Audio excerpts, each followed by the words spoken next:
Good afternoon, everyone. Thank you so much for joining us today for the webinar where we'll be discussing hepatitis B screening and management for individuals with cancer.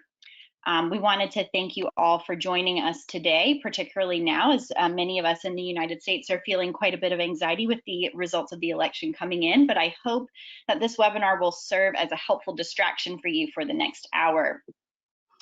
My name is Catherine Freeland, and I'm the Public Health Program Director at the Hepatitis B Foundation. Before we get started, I'd like to go over some logistics and share a bit about Hep B United and the Hep B Foundation. You can access today's webinar through audio by dialing in on your phone using the number listed on this slide. During today's session, all lines will be muted, and at any point you can type in questions or discussion topics using the chat feature, which is seen here on the slide. We're looking forward to hearing from you throughout the webinar. Just a bit of background on Hep B United. We are a national coalition within the United States that is made up of community-based organizations and national organizations across the country working towards addressing hepatitis B in underserved communities through direct outreach, screening, and education. You can learn more about Hep B United at our website, www.hepbunited.org. Today's speakers, we have an esteemed panel of speakers who will be talking about screening for hepatitis B and updated guidelines. Our first speaker today is Dr. Andrew Artz. He's an associate clinical professor at the Department of Hematology and how do you pronounce that? I'm sorry, Dr. Artz. Transplant. Thank you. At the Program for Aging and Blood Cancers and the Deputy Director for Cancer and Aging. Our second panelist today is Dr. Jessica Wong. She's a professor tenured at the Department of General and Internal Medicine, the Division of Internal Medicine at the University of Texas MD Anderson Cancer Center in Houston, Texas. And our final speaker today is Dr. Sue Wong. She's the medical director for the Chinese medical program at St. Barnabas Medical Center. She's board certified in internal medicine and pediatrics, and it primarily specializes in adult primary care. So with that, I'd like to welcome our first speaker, Dr. Andy Artz. Feel free to take it away. Thank you so much. Thank you. Am I being heard okay? Hopefully. Sounds great. Great, thank you. So thank you so much for having us on this call. This is a real pleasure. What we're going to discuss today emanates importantly from a recent guidance to oncologists from the Oncology organization about hepatitis B screening and management. And we think it's quite important for our collaborators and HBV experts in this community to help us bring this forward. So that's really the idea behind this, is one of education and getting help from the people on the call to advance this guidance. Next slide. So as you can see, my co-panelists on this call were also on the expert opinion from expert panel on this provisional clinical opinion. This was published in the Journal of Clinical Oncology recently, which is the journal for the American Society of Clinical Oncology. Next slide. And as you can see, this was the group of panelists on the slide. And I wanted to call this out specifically because, of course, an oncology group, Oncology Society will have oncologists, hematologists such as myself. But in addition, we had you can go to the next slide. There's an action here. You can see that go back one. Sorry about that. You can see we're all learning today. So the group participating in this also included hepatology, patient advocates, and also our co-panelists as non-cancer physicians, but hepatitis B experts. Because hepatitis B, the evaluation, the management, we think of as something that's interdisciplinary and requires lots of different specialists and groups to be involved. And again, why it's so welcome to be on this call to have broader education to the wider community beyond the traditional cancer providers. Next slide. So many of the people on the call are saying, well, who's ASCO? So ASCO is the American Society of Clinical Oncology. It's the main really cancer organization in the US and perhaps the most influential cancer organization in the world. I'm not a I'm a member of ASCO, and this guidance came from a committee or a group that was convened by ASCO, but I don't represent ASCO necessarily aside from that. But it is very influential. A provisional clinical opinion, just to get through the details, it's a little bit different than a true guideline. It's an expert opinion that's based on available data. Usually guidelines are more specific questions. Should we give cancer drug A or B? That can be demonstrated in randomized clinical trials. Nevertheless, it is an expert, although it's an expert opinion, it is still based on the available data. Next slide. And this is important to discuss beyond oncologists alone, because cancer cancer and cancer survivors are becoming more numerous, and that's fortunate that we're seeing growth because we're more successful with our cancer therapies. And if you look at these tables, you can see the large number of cancer survivors in 2019 and the expected expansion of cancer survivors in 2030. Many people know that cancer has become a disease that many people are treated for, and sometimes it's turned into more of a chronic disease or condition, or the disease is eradicated and patients are in follow-up with other providers. And therefore, there's a lot of co-management with general primary care, other subspecialists, and other providers for patients who have had cancer. And therefore, it's really important to know some of these issues that also will continually need to be followed, such as hepatitis B among cancer survivors. Next slide. So Dr. Jessica Wong, this is a slide of hers from a 2013 review that really underscores the point that I know many of you are very aware of, that patients with hepatitis B, either chronic, that is a hepatitis B surface antigen, or past, which we defined as the antibody to hepatitis B core and IgG or total, have a high risk of reactivation at the time of initiation of immune suppressive therapy. And while many different cancer therapies exist and they have a variable risk, most of them or many of them will increase the risk to some degree for reactivation or worsening of the hepatitis B, which can lead to hepatitis, which can lead to hepatitis-related liver failure, and occasionally even death if not detected promptly. Next slide. Further illustrating the need to address screening in the cancer populations was this meta-analysis or review of studies. This was done in 2008.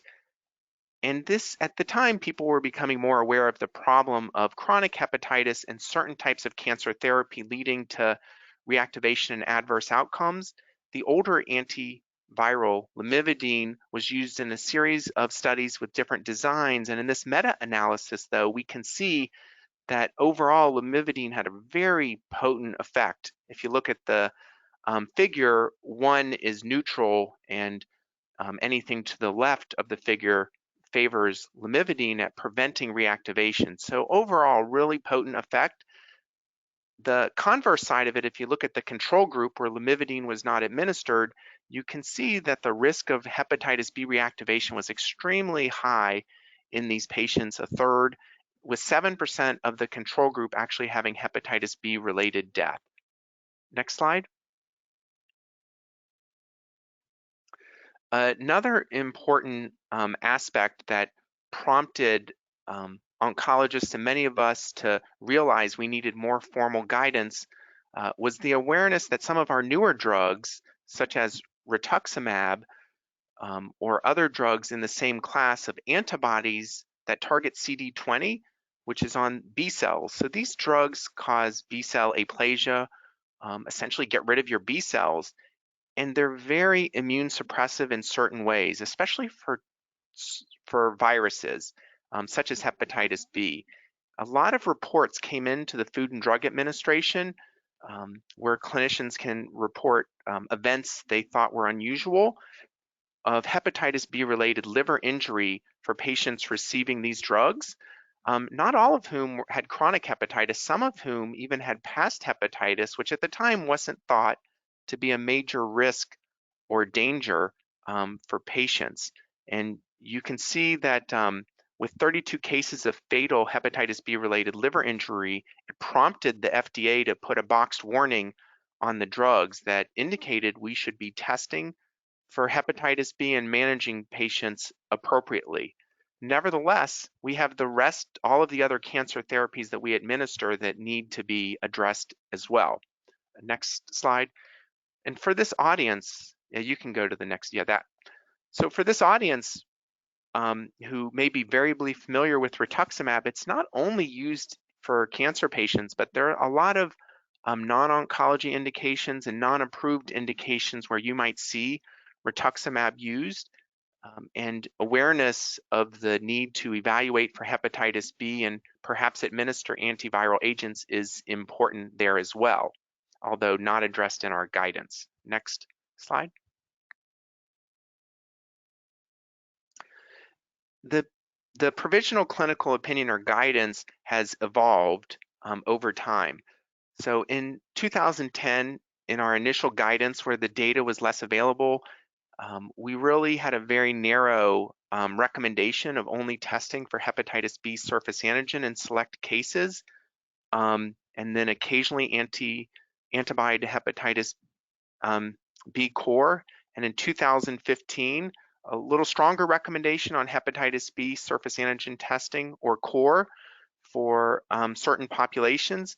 We looked at two different groups in these prior PCOs. The risk of patients having hepatitis B, which I know the audience is familiar with, the standard risk factors for acquiring hepatitis B, and also the anti-cancer therapy. So as shown, rituximab, for example, has a high risk of reactivation if you had hepatitis B. So it was really a two-pronged way to screen people and quite challenging.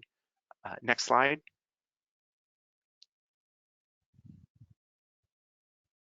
So this is the 2010 recommendation from the PCO. It's really universal screening for patients undergoing anti-cancer therapy. So universal to us, to the oncologist, means all patients undergoing anti-cancer therapy should be tested for hepatitis B. And what this does is it divorces the need to screen the patients for population-based risk factors, which were challenging, and the challenge of the clinician to evaluate the regimens every time they saw a patient and ask themselves, geez, what's the reactivation risk of this regimen and the prior regimens to know if I should screen people? And that really is not practical in oncology practice, as you can imagine.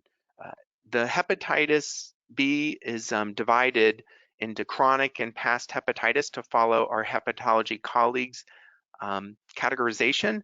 So chronic hepatitis B, positive hepatitis B surface antigen, and past hepatitis B, those who have an antibody to hepatitis B core, total or IgG. It's really important for us to point that out to our colleagues because a lot of our panels hepatitis testing are acute panels that have the IgM. So that's why we had to call the specific test out. And then the antibody to hepatitis B surface antigen due to its potential attenuation of reactivation risk in people who have past hepatitis B undergoing therapy. And so you can see this is a major departure from our prior risk-based screening. Next slide. Now here is the more detailed figure of exactly what you do with the hepatitis B results divided by chronic and past. And I'm not going to go through all of the details, but I will call out a few important points. So for people with chronic hepatitis B who undergo essentially any systemic anti-cancer therapy except for hormone therapy alone, sometimes used in breast and prostate cancer, we recommend they receive antiviral therapy with one of the 3 newer agents, entecavir, or 2 of the tenofivirs, TDF or TAF, for 12 months past the completion of their last chemotherapy, as well as monitoring during it and monitoring after discontinuation of therapy. Importantly, we've also called out consultation with an HBV specialist to find a partner for co-management. And I think this is a really important advance in the guidance that we overtly say you don't need to try to manage this yourself. Please look for a hepatitis expert to help you individualize and manage patients. Now, for patients with past hepatitis B, that is hepatitis B surface antigen negative and hepatitis B core antibody positive, undergoing high-risk treatments that can cause reactivation at a high rate, which is CD20 antibodies like rituximab or stem cell transplant, they too have the same antiviral treatment for a year past their last therapy, and then they have to decide if you can come off antiviral therapy, assuming your immune system is recovered, with monitoring both during that period and, importantly, monitoring even after antiviral therapy. And for other patients having systemic anti-cancer therapy, if the patients had past hepatitis B, we're recommending monitoring, recognizing that a lot of individualization is needed because there's such a variable risk of reactivation amongst all of these heterogeneous systemic cancer therapies. But we do have some specific monitoring recommendations provided. Next slide. So then what do we need from everyone here on the call? We need your help. We need your help for screening for hepatitis B as per the guideline. If you think someone's undergoing anti-cancer therapy, or perhaps it was missed, and especially important for these high-risk communities that everyone on the call is familiar with, where maybe they may get missed.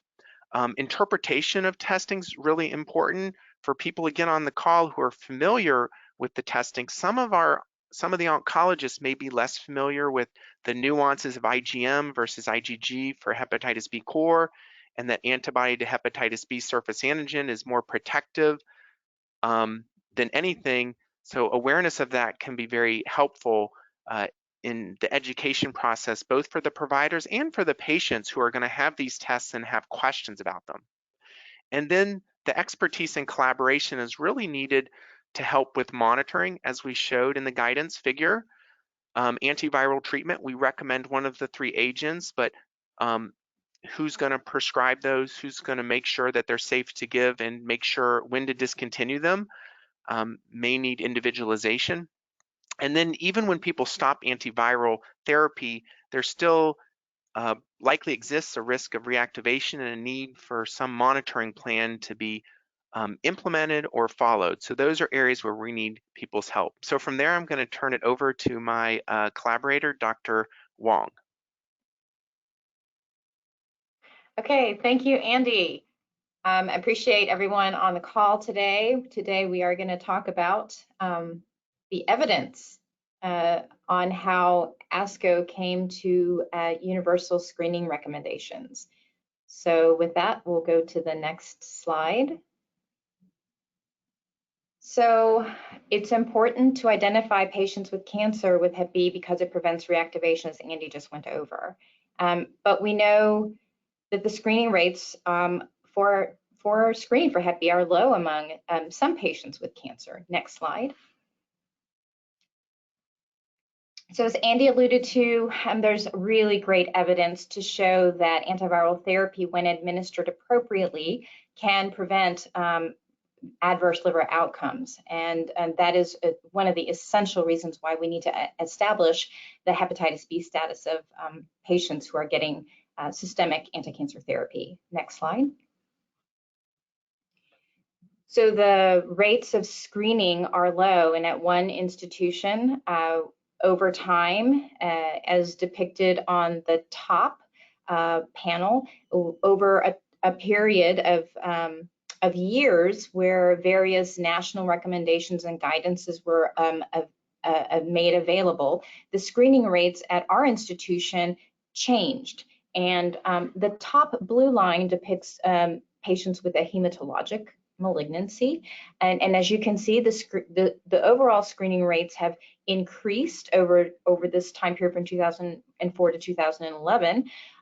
But it has been essentially as high as about 70 to 80%. The green line at the bottom depicts those patients with solid tumor cancers, and that rate is sustained and fairly low. Next. So if we look at the data a little bit more in depth in this patient population, where over 70,000 patients with cancer were evaluated, and looked at who got chemotherapy and whether they got hepatitis B screening or not, we see in the middle panel that only about 17% were actually screened, which is a very, very low number. Next slide. And if we look at these patients and what kind of therapy they may have received, and to see if they were screened for hepatitis B or not, as depicted on the right column, you can see that the rates of screening were pretty low among those who received a standard chemotherapy, about 11%. But in groups where the risk is fairly well established and to be high, like rituximab, as Andy mentioned, the rates were, though higher, 71%, that still shows that quite a few patients had not been screened, even though they were receiving a high-risk therapy. Next slide. So cancer patients with Hep B do not always have obvious risk factors. And I'm going to show you some data about how risk-based screening is really inefficient and also ineffective among patients with cancer. So let's go into the data. I'll start by showing you some data from a very large SWOG study of 9 academic and 9 community oncology centers. And in this study by Scott Ramsey and his team, 20% of patients with past or chronic hepatitis B had no identifiable risk factors, and this suggests that risk-based screening is just not effective. Next slide. So in Scott's study, we see the rate of the prevalence rate of Hep B by various types of viruses. And we can see in the first grouping on your left that those with past infection were about 6 to 7%. And if you can look at the second to the left panel, most of those were newly diagnosed. As expected, the prevalence rate of chronic Hep B was low and less than 1%. Next slide. And the top panel in this study shows the prevalence of past hepatitis B by cancer types, and as expected, the rate is higher in the liver, is high in the liver in liver cancer patients, but there are a lot of other groups where the prevalence rate of past infection is just as high, if not higher. The bottom panel shows the prevalence rate of chronic hepatitis B among these cancer patients, and as expected, the rate is much higher in those with liver cancer. Next slide. I'm going to also show you another study that shows that risk factor-based screening is not efficient. And in this particular study, where we used the CDC Hepatitis survey, and we internally validated among our cancer patients, where over 2,000 patients with cancer were screened for hepatitis B and completed what turned out to be 19 questions that included all the questions in the CDC risk assessment at that time, plus one question about their demographic and age. And then using bootstrapping methods, we developed models of shorter risk surveys. Models of up to 6 risk factors were developed. But what we find was that over 90% of the cancer patients who completed the survey, if they completed the survey, would have needed hepatitis B testing. So that really was not efficient and made it theoretically impractical. Next slide. So I'm going to show you some of the this study in a bit depth. We approached 3,500 patients and enrolled 2206, and all of these patients were asked to complete the CDC Risk Survey and have blood testing for Hep B, and the final N was 2124. And I just wanted to remind myself that this was a really big team approach, and where we had to consent all of the patients that we enrolled, and because this was not the standard of care at the time that the study was conducted. Next slide. So what we found is that risk-based testing is not accurate for patients with cancer. I'm going to lead you through the data. So on the in the left column, this is the CDC Risk Survey with that one extra question about the race and ethnicity, and in the middle is a model that was 6 questions that shows the questions that the patient characteristics listed here: age, Asian or Black race, birthplace outside the U.S., household exposure, and being of male gender, and having reported a history of injection use. And on the right is the shorter 5-question model that removes the question about drug use. So if we look at the overall important information, it's in red here, that regardless of the survey, that was 5 questions, we would have missed 1 patient if we only used the 5 questions. And the 5-question model was, in our opinion, one that could be fairly reliable, since it didn't ask about the drug use, which sometimes is not, it's difficult to get that information from patients and to get providers to ask the question as well. Next slide.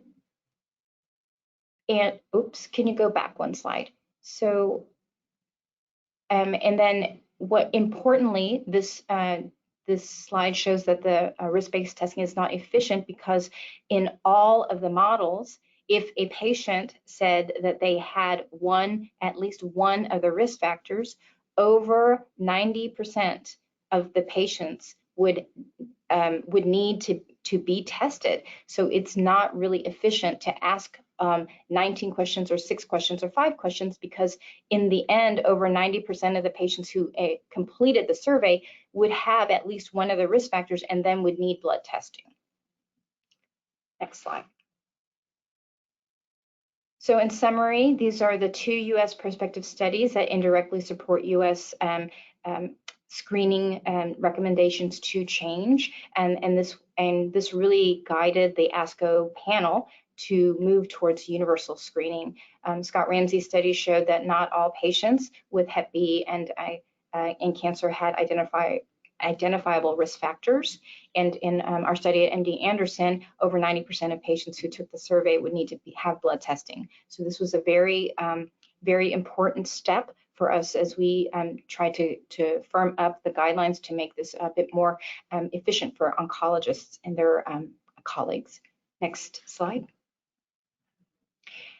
So this is the slide that Andy showed before, and we're really very pleased to be able to show a group effort that moved towards universal screening based on pretty solid evidence that risk-based screening was not efficient or effective. Next slide.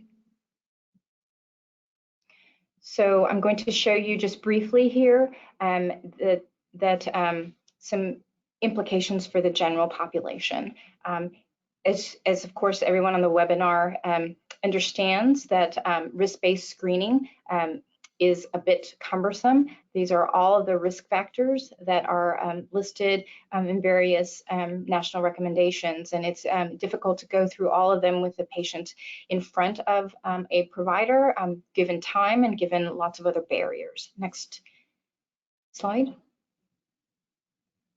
Great, thank you. So there is good evidence in 2 European studies that show that risk-based screening is not efficient, nor is it effective. In the first study in Germany of 21,000 patients, these investigators found that if the risk factor of a person being born in a country with greater than 2% prevalence of chronic hepatitis B, using that alone would miss 60% of those who are actually found to have chronic hepatitis B.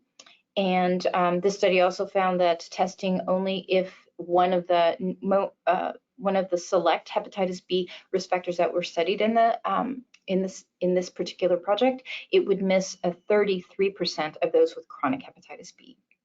In another study conducted in Paris of 4,000 patients, they used a longer risk factor survey, one that was derived from the CDC, and it had good sensitivity and low specificity, but they found that because of the prevalence of having one of these risk factors, that over 70% of the study population reported at least one risk factor and would thus ultimately need serologic testing, making this an inefficient way to screen patients. Next slide. So I want to remind us all that hepatitis B recommendations for the US pregnant women is not risk-based, and this is back in in the late 80s. The USPSTF recommended universal screening for pregnant mothers based on 2 large studies, because if only risk factors based screening was conducted, it would have missed 50% of those with chronic hepatitis B, and that led ultimately to the universal approach in 2009. So next slide. I want to end with just a few words, just to review what we've talked about in this section of the webinar, that risk-based screening is currently recommended for the general population, but universal screening is recommended for patients with cancer and for pregnant women. And I want to leave you with this question of, is it time for a universal approach in a uniform hepatitis B screening recommendation for everyone? And with that, I'm going to next slide, and thank you for your time, and I'll pass it over to my colleague, Sue Wong. Thank you.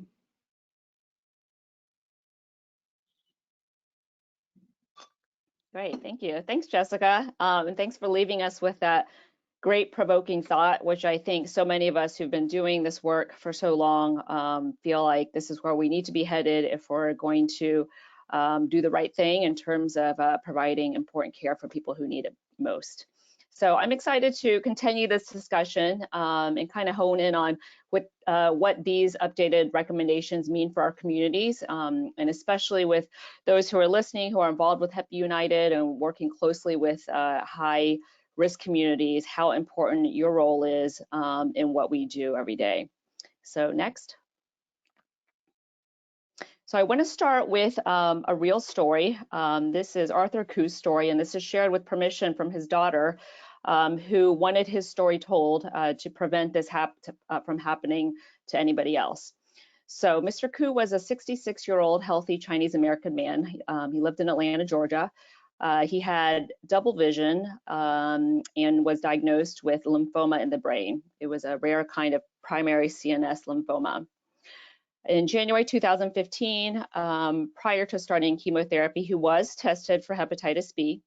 He had the Heppy surface antigen done, which was negative, the surface antibody, which was also done and it was negative, and he had the Heppy core antibody, IgM, of note, which was negative.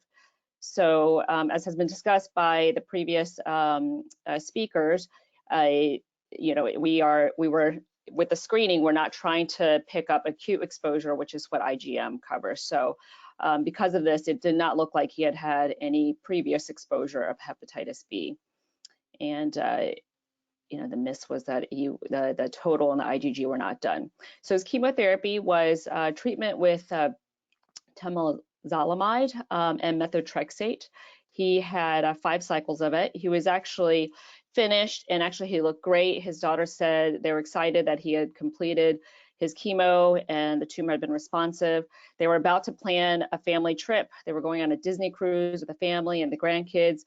But with further discussion with oncologists, they decided to do another round of therapy as kind of just to give him an extra boost. Next. So on April 2015, he started the 6th cycle of methotrexate. Couple days later, they noted elevation of liver enzymes. His AST and ALT went up to 384 and 664 and were originally 26 and 55. He reported having some nausea, vomiting, and loose stools. A workup was done. The oncologist ordered CMV, a hepatitis panel, again, a Tylenol level, liver ultrasound, and PTT. So the labs from that day showed that his surface antigen was now positive. The core IgM was negative. It looks like it was the same panel that she ordered from before. And his viral load, which came back a couple days later, had shot up, so it was 95 million. And remember, previously his surface antigen was actually negative, so they did not do a viral load. And the oncologist basically told him and the family that he could start Heppy treatment following chemotherapy. A couple days later, Mr. Koo started not feeling well. He felt faint. I ended up in the emergency room. They admitted him. He had a rapid decline. He was admitted to the ICU actually and was at fulminant liver failure. He was not a candidate for liver transplant because of the cancer diagnosis. He quickly became encephalopathic, and there were some glimpses where he was with the family and they were able to have some good communication to say goodbye. But a couple days later, less than a week later, he did pass away in the ICU because of the fulminant liver failure. And he was surrounded by his family.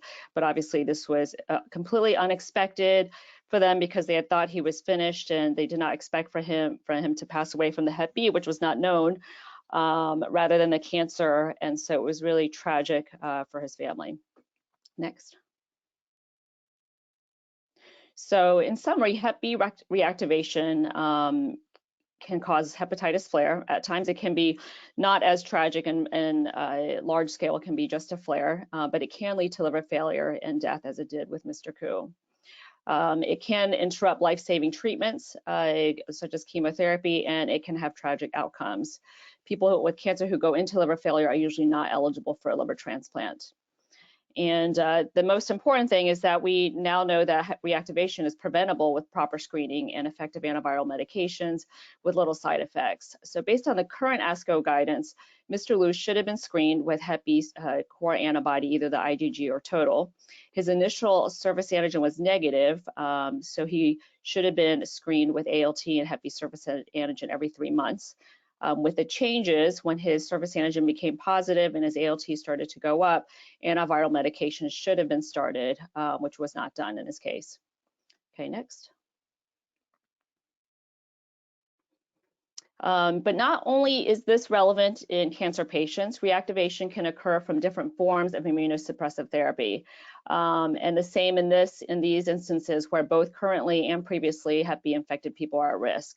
So nowadays there are a lot more biologics and immunomodularity therapies that are being used in many medical conditions. So in the field of rheumatology, for rheumatoid arthritis, you often hear of Humira and some of the medications that Andy had talked about, psoriatic arthritis, systemic lupus, ankylosing spondylitis, and vasculitis.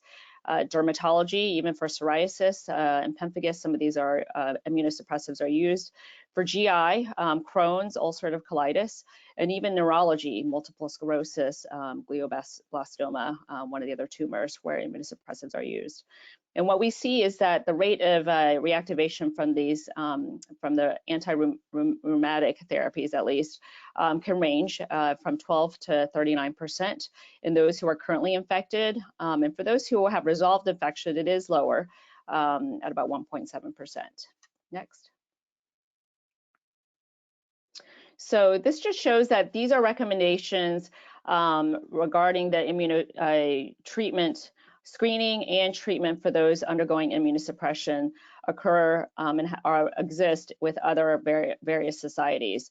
The general take is that all patients should be screened prior to immunosuppressive therapy, but you can see that depending on the society, the recommendations are a little bit different, but overall, you can't go wrong with screening with all three, which is recommended by CDC and USPSTF as well, and ASCO. And then starting beyond screening, then you would treat those who are core antibody positive. Okay, next. So this is to show AASLD, which a number of us follow, that they have guidance from their 2018 guidance about immunosuppression and chemotherapy. And just to call out that this does also relate to anybody with Hep C who is about to initiate pre-DAA therapy, which is quite common now. And many of us are involved with the care of people with Hep C too. So they have very similar guidance. I'm not going to go through it, but it's available and found inside the AASLD recommendations. Next. All right, so how are we going to implement this, and what are some of the barriers? I think this was such a great announcement. This came out, the ASCO guidelines came out right on World Hepatitis Day this year, which was exciting, and we were able to showcase it on social media, and it's great because they are a global leader in cancer care. But we are very aware that overall there is a low awareness of Heppy reactivation in providers and the general public. So providers, the barriers are many in that we know providers are very busy. There are many competing clinical interests. As Andy had mentioned, and as you saw in this case, even ordering the right test for the Hep B panel sometimes can get tricky. A lot of times the SET panels in Quest and LabCorp include the IgM and not the core. And when you have very little time, you're just clicking a box, you may not notice that. It's difficult for providers to keep up with all the changing recommendations, and of course they have time limitations. And in our complicated healthcare system with poor information flow, patients going from one healthcare system or one practice to another, from a primary care doctor to specialist, oftentimes this kind of information gets lost in the flow. And there's a tendency for us to operate in our own silo where we focus on, if we're treating a patient with cancer, that's where we're focusing on. And we may not think of some of these other elements, other infections that they may have. And then in terms of general public barriers, Hep B screening is not yet universal, even though we'd like to have it be, as Dr. Wong mentioned. People often do not know their exact Hep B status. They may know that they were screened by their doctor, and they may just remember that they were told everything is fine. So they may not understand the nuances, especially if it comes to something like you don't have Hep B, but you had it in the past or were exposed to it in the past. And some people may just remember being told that they were immune, but may not have remembered if it was from vaccination or if a previous exposure. Next. And then I'd say one of the other challenges, which I really applaud ASCO for having brought up, is that we all recognize now that health disparities will also impact implementation of these recommendations. And those of you who are on this call who are part of Hep United, you work with these communities that are minorities, and definitely have more barriers to receiving care. Some of it is related to language, culture, insurance status, and because of that, they may receive poorer quality care than other Americans in terms of cancer care, but also even primary care. So it's really important, the work that is being done in the communities, to really inform people and to help do what we can to make sure that the high quality care is done, especially regarding reactivation. Next. So what are the opportunities and strategies then? So one, I would say it's almost like a three-pronged approach. I think besides just talking to doctors, it is important for patients to be empowered about this and informed about it. When a patient recognizes that they may be at risk for this, and often if I talk to seniors, I might mention this because the rates of cancer obviously increase as you get older. It's important for them to be advocates of their own care. I think we often will say, oh, but it's too complicated for them to know. I'm just going to not mention it to them. But I would believe that it's actually important for us to educate patients because this is their life, and they are going to be the strongest advocates than anybody. And if we can save one life, it's important. But I believe this is actually quite common, and is important for us to empower patients in that way. And then secondly, I think rather than just focusing on oncologists, this is an opportunity to really focus on equipping our primary care providers as the front line. So we are often the first to screen. And if we screen first, then we are actually preventing the downstream miss that might happen. So if Mr. Ku's primary care provider had screened him and he had known the diagnosis, or possibly even had the primary care doctor sent the records to the specialist, there is a good chance that this may have been prevented. And even primary care providers, it's easy for us to work inside our silos too. But I think we would all recognize that having a really close partnership with our patient specialists can really lead to the best care of the patient, because there's so many things that we know about our patients that they may not realize, with their thought, with their angle of treating the patient for that specific disease. And then finally, I think utilizing EMRs is a really big opportunity to ensure systematic screening. Very basic things like creating lab bundles. Even if your EMR can't do a lot of modifications, most of us can create our own folder favorites. So we can create favorite folders within our EMR, and within those we can create our own lab bundles. So I would encourage anybody to make these bundles with the right 3 tests. So with just one click, I can order the surface antigen, surface antibody, and that core antibody total, or IgG, and not the IgM. We know of many institutions who also have alerts or automated order protocols for chemotherapy orders. I've seen studies from MSK, which automatically order the tests and the treatment if somebody is found to have Heppy and is undergoing chemotherapy. Also, checklists for patients undergoing pre-chemo that would include hepatitis are really important, and our cancer center at St. Barnabas Medical Center has that. And while it's not automated, they have both a set of labs that are ordered pre-chemo, and then prior to the nurse administering chemotherapy, there's a checklist they have to go through, and checking off that hepatitis B and C testing were done is a part of that. Next. So, and as I mentioned, person-based care really requires integration rather than thinking within our silos. We have to think outside the silos of our disease and specialty. And I really like this part about the ASCO recommendation as well, that you guys have a whole section on patient and clinician communication, and that when patients are tested, they should be informed of their results. And sometimes it's much faster to not even mention it to them. But I like that this talks about how we should inform patients of their status, and if they have Heppy, even if they don't necessarily need treatment, they should be referred and managed in collaboration with a clinician.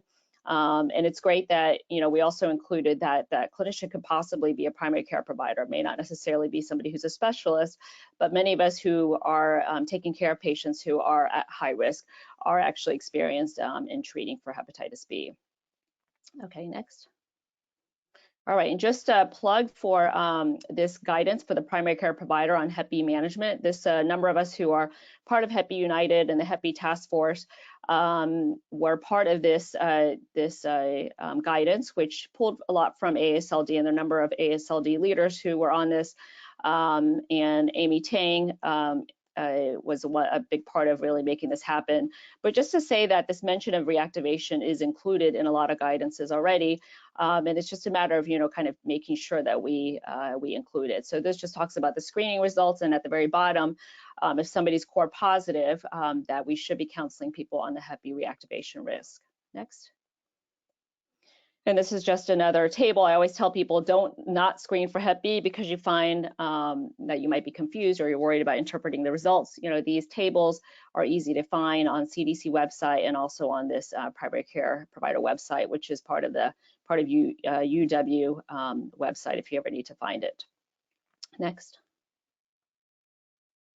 And then finally, I'd mentioned how to implement using EMRs. And so ASCO had included a couple examples of where EHRs or EMRs were utilized. So the one example was with Epic, which was able to set alerts, which really helped increase the amount of testing in primary care, and in terms of getting people to the right place and to let the oncologists know.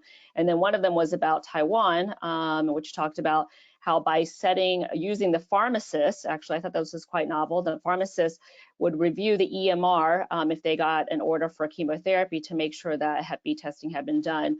And that actually increased, prevented reactivation. So the control group had 15% rate of reactivation, and the actual test group only had 1.6% reactivation. So that was a great example to include. Next. So finally, really, we just want to bring up the importance of Heppy United's efforts. We recognize that collaborations are really critical in addressing this underappreciated phenomenon. You all are a bridge to the most at-risk populations, and you can raise awareness by Hep B reactivation to different groups. So people living with hepatitis, people with family members who have hepatitis, affected communities, providers. I know many of you work closely with providers who are the ones helping you with the screenings. They're the ones seeing the patients who are found to have positive. They have really close connections with the community, and letting them know about these kind of updated guidances are really important. And of course, policymakers and funders. This picture is from a Heppy United meeting at the Capitol Hill when we did visits to lawmakers, and those kind of, highlighting stories like Mr. Koo's and others, I think makes it really real that this is an issue. And that's often done, with our Hill visits.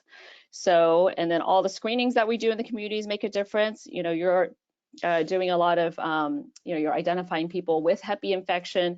Many of you do screen with all three, and it's important to educate people who are at risk, which is anybody with a core antibody positive. Next. And then just as some kind of examples of what we do. So we have these are just some of the coupons that we've had in the past for testing. So on the left, we're really kind of educating people who needs to get tested for Hep B. But like Jessica said, yes, we started realizing, let's just, if people don't know their status or they just want to get tested, this is everybody should know their status. So we now have the left one is an older coupon that we use, and on the right you see our more recent coupon, which is basically offering Hep B, free Hep B and Hep C screenings to anybody who wants them. And what we did here to make it easy is that when you check off one box for Hep B, it includes all the three tests, and this goes to our internal lab. And we spell it out. I think we even have the lab code in here. Yeah, we have the CPT code here just to make sure there are no mistakes. And at the bottom, you see the letter that we send to patients with their results, and each one has a little explanation about their condition. And so this one is somebody with a core antibody positive, and we tell them you don't have the infection, you're not currently infected, but it does say that you've been exposed, and if you're ever immunosuppressed or have cancer or have a condition that requires medication, you should let your doctor know because you need to be monitored and you may need to be on medication. So we include that in our letter to the patient about their screening results. Next. So finally, just to take a step back, I think this recommendation is an important piece about the fact that it will take so many steps like this to scale up finding the missing millions. We believe that globally, only 9% of those people living with Hep B have actually been identified. So we need more of these kind of screening strategies. And it's great to have a group like this, an audience, and bringing these kind of, excellent medical speakers to the community, because eliminating viral hepatitis by 2030 will take a global village. And this is just a picture of the No Hep Village at Global Hepatitis Summit last year. It seems so foreign these days, those days when we could travel and we could all stand so close to each other without masks. But hopefully, COVID will pass soon and we'll be able to do this, next year or the year after again. But thank you, Heppy United, for having us here. And I think it was a pleasure working with Andy and Jessica on this really important recommendation, and we hope that it can be utilized and really implemented in so many ways. Thanks. Great. Thank you so much. I think we do have a few minutes for questions, and we have some questions in. Just a reminder, if you do have questions, please submit them in the question box But I wanted to first take a moment to thank each of you for sharing these updates with us. And secondly, thank you for working on these updates. I think it's a big win for the hepatitis B community, and it's clear from the story, Sue, that you shared of Dr. Koo, that this can save lives. So it's really, really important. And thank you all for the work that you've done on this. We've had a few questions that have come in that are asking, along with the universal screening of hepatitis B for cancer patients, do you know what the recommendation is on those for Hep B vaccination? So those patients who are negative for all 3 Hep B markers, is there a recommendation for them to be vaccinated before going cancer therapy? Jessica, maybe. Okay, I'm going to try. I think that we will see more of this kind of question come up since we are asking oncologists to screen for all 3 tests. In the past, the surface antibody was not part of the usual approach to screening. So I think we should just maybe more to come in the future.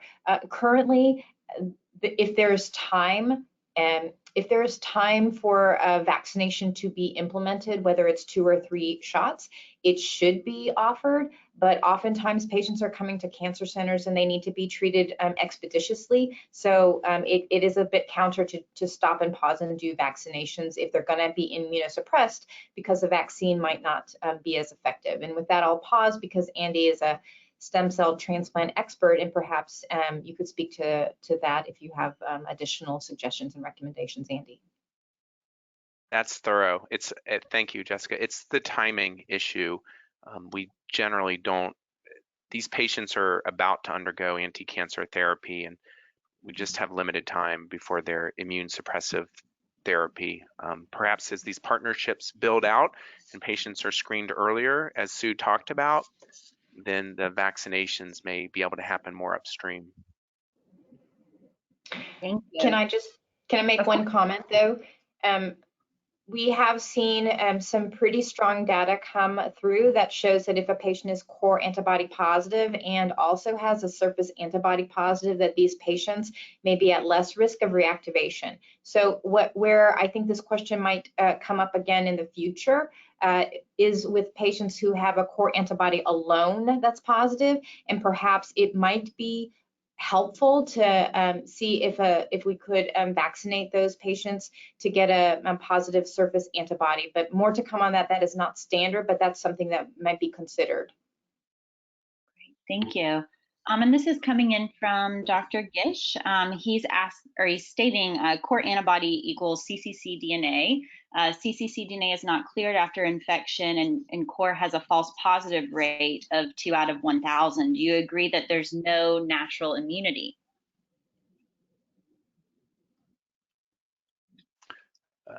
I leave that to Jessica and Sue. I think Hi, I'll let Bob. Sue Nice take to that have one. you here. We've definitely heard you talk about this before. And I think it's a good reminder. What you're saying is that, and yeah, I mean, when I tell people this, I feel like does get complicated when we tell patients you have antibody, but you also have core, so you're immune. And like Jessica says, you're much less likely to have reactivation, but the risk is still there. So, we know it's rare, but in certain circumstances, obviously that antibody is not protective. Jessica, anything else to add? No, thank you. No, but we do the therapies. I did want to mention, as Jessica said, the therapies where we talk about it being high risk, remember they're antibodies against B cells that produce the antibodies, so the immune therapy or transplant. So you do lose a lot of your vaccine-induced immunity from these, quote, high-risk therapies,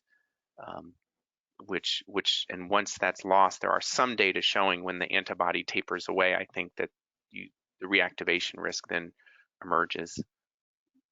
So Andy, can you speak to the revaccination process for patients who have undergone stem cell transplantation? Right, so speaking to that, one of the high-risk treatments is a stem cell transplant, and it's universally recommended that such patients repeat all of their vaccinations usually starting 6 months after transplant to a year. because it's expected, without even measuring, it's just expected that all their vaccine-induced immunity will be gone without without a need for even measuring it.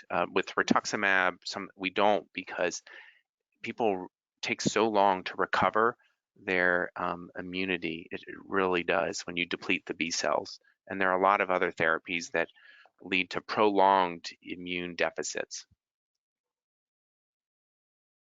Wow, that's it. And do the oncologists do that, or is this something as a primary care provider I should be really aware of, because I have not had to do that for a patient ever before. Now I'm worried. No, transplant centers are responsible. They send out letters to, so that gets done. It's these other therapies, the heterogeneous mix of other therapies where no one knows what to do. Should you recheck? Should you revaccinate people? It just doesn't happen. And now that we have more cancer survivors, it is becoming an issue. This wasn't an issue when our treatments were less effective. We have people living 5 years with advanced cancer, frankly. Right. This is more of a Hep B United role. How can we advocate for the universal hepatitis B screening? And just to kind of throw your question back at you, Jessica, that you asked, is it time for universal hepatitis B screening based on what you've read and your work? Well, I think if the similar studies that were done in Europe that I had shown, if those studies, if they've been done here in the US, maybe I've missed them, or maybe others know of ongoing studies, or maybe that kind of study needs to be done in multiple centers or very large populations. But we really need to establish that risk-based screening based on data is ineffective or inefficient. I think when we get to that point, we're going to have some solid footing to go forward with national recommendations. Our work that we've done as a group here, and we're presenting to you today, was done for patients with cancer. I don't think that patients with cancer are going to be different than patients who don't have cancer regarding their risk of hepatitis B and their prevalence of hepatitis B. So it's up to the community to show that with good data and then carry that forth through national recommendations. Great. Thank you. Well, I do know I just want to be conscious of everyone's time because we are a bit over.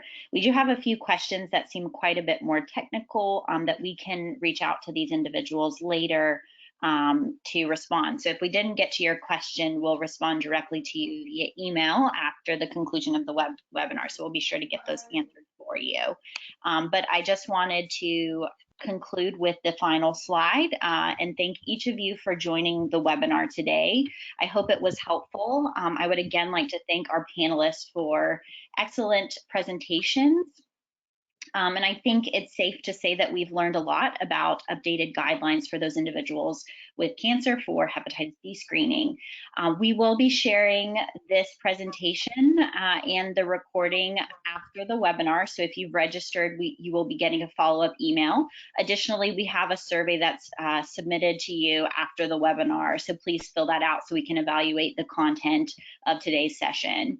I hope you all have a wonderful rest of the day, and thank you again for joining us. Again, if you would like to connect with us, feel free to reach out at any of the websites or email addresses on this slide. And thank you again. I hope you all have a great day.